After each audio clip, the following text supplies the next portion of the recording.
महाराष्ट्र सैनिक जे होते ते बऱ्यापैकी उत्साही दिसत होते, तर काय सांगाल या सगळ्याबद्दल? खरं तर शिवतीर्थ गुढीपाडव्याच्या सभेनंतर राजसाहेबांनी देशाचे पंतप्रधान नरेंद्र मोदीजी यांना दिलेल्या पाठिंब्यानंतर महाराष्ट्रामध्ये सैनिकांमध्ये अतिशय उत्साह आहे. कारण कुठेतरी राजसाहेबांनी देशहिताची जी भूमिका घेतलेली आहे आणि देशहित कुठेही स्वार्थ न साधता एक दिलेला पाठिंबा हे देशाच्या राजकारणामध्ये, महाराष्ट्राच्या राजकारणामध्ये नक्कीच नवनिर्माण घडवणार आहे. एकीकडे स्वतःला काहीतरी पाहिजे असताना उमेदवार रस्सीखेच याच्यात न पडता बिनशर्त पाठिंबा देणं हे लोकशाहीला खूप पुढेतरी एक दिशा देणारं आणि आदर्श घेणारं राजसाहेब नेतृत्व आहे. आज आमचा मेळावा कर्जत शेळके हॉलमध्ये इथे संपन्न झाला.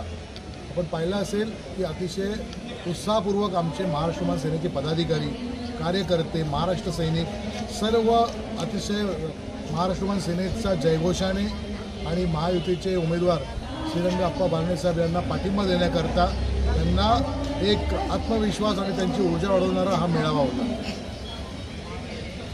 दुसरी गोष्ट बोलताना आज आमदार साहेबांनी असं सांगितलं की जितू पाटील आणि माझं खूप चांगलं बॉन्डिंग आहे आणि याच्यानंतर त्यांनी असंही म्हणाले की मी राजसाहेबांचा फॅन आहे. तर याच्यापुढे कर्जत खालापूर या विधानसभेमध्ये वेगळं काही चित्र बघायला मिळेल का? खरं तर आपले आमदार महेंद्र शेठ तोरवे हे पहिल्यापासून आदरणीय राजसाहेबांचे सच्चे फॅन आहेत आणि ते नेहमी म्हणजे ते जेव्हा उभाटाबरोबर होते तेव्हा देखील ते बोलायचे मी राजसाहेबांचा चाहता आहे. मला राजसाहेबांचे विचार हे स्वर्गीय बाळासाहेबांनंतर मला राजसाहेबांचेच खरे विचार पडतात, ही त्यांची नेहमी भूमिका आहे.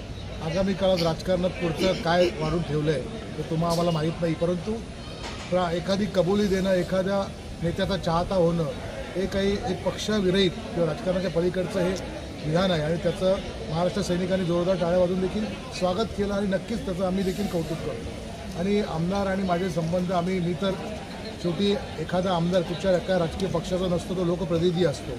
महाराष्ट्र सेना सतत चांगलं वाईट जी काही भूमिका असेल, चांगल्याला चांगलं आणि वाईटला वाईट म्हणण्याची ही भूमिका आहे. मग उद्या सरकार असो, आमदार असो आणि अजून कोण खासदार असो, जे लोकशाहीमध्ये किंवा जनतेच्या हिताचं आहे ते मत मांडण्याची ताकद हे आम्हाला राजसाहेबांनी अतिशय जाज्वलपणे मांडण्याची ताकद ही राजसाहेबांनी आम्हाला दिलेली आहे आणि ती आम्ही एक राजकीय पदाधिकारी म्हणून मांडत असतो. आणि आमची व्यक्तिविरोधी भूमिका नसते, तर त्या भूमिकेला, त्या कामाला आमचं जे मत असतं ते असतं. त्यामुळे आम्ही व्यक्तिगत कोणालाही विरोध न करता भूमिकेवरती बोलणारी माणसं आहोत आणि आता तर भूमिका आम्ही एकत्र महायुतीमध्ये पाठिंबा दिलेला आहे. त्यामुळे जे काही होईल ते सर्वांना घेऊन, सर्वांना सोबत अशा प्रकारचं वक्तव्य महायुतीच्या नेत्यांनी आपण पाहिलेलं आहे. मागच्या काही काळामध्ये बघायला गेलं तर ज्यानंतर आपले महाराष्ट्र नवनिर्माण सेनेचे अध्यक्ष राज ठाकरे यांनी भूमिका जाहीर केली नरेंद्र मोदींना पाठिंबा म्हणून. त्यानंतर ज्यावेळेस आपण कामाला सुरुवात केली तेव्हा मनसेचे नेत्यांचे बॅनरवरती फोटो नव्हते, याच्यावरून नाराजी बघायला मिळाली. नाराजीचा सूर आवडला जात होता. त्याच्यानंतर आता यानंतर सूर जुळलेत का आपले महायुतीबरोबर? मुळात मी मागाशीच सांगितलं की नाराजी असणं स्वाभाविक आहे.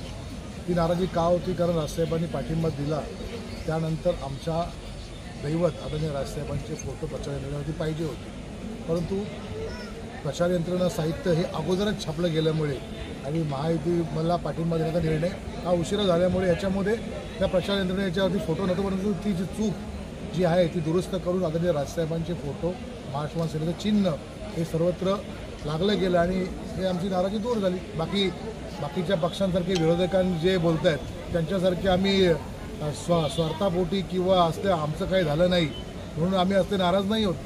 आम्ही आमच्या पक्षाचे नेते आणि पक्षाच्या भूमिका ह्या सर्वांसोबत गेल्या पाहिजेत.